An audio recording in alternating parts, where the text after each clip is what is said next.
Esselamualeyküm hürmetli yurttaşlarımız. Növbətdəki işimiz yine avtomat darvaza oldu.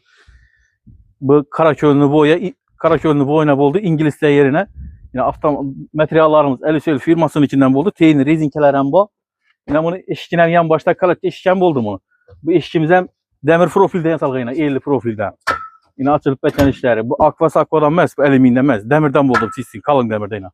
Kulaklarım suarca edip şildirdim. Kuatlı yeten günü şakırdak kamıydı. Hem meselesi orijinaldan boğan. Darvazanı indi açamız yine. Yine.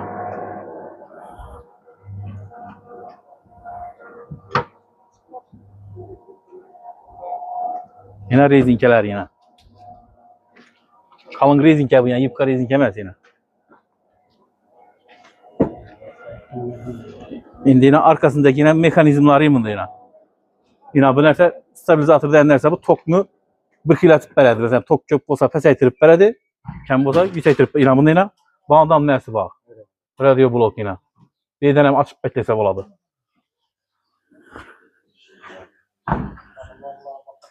Yine. İndi düşürəmiz.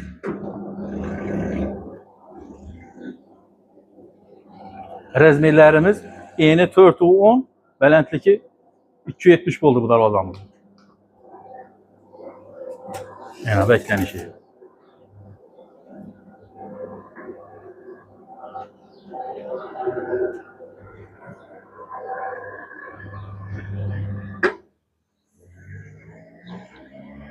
Kime işinin türdeki avtomat darvazalar gerekiyorsa müracaat kılaverəsdə Xarəzm vilayəti Karakalpakstan Respublikası boyunca xidmət göstərəmiz. Pəstənomi ilə qaldıramız.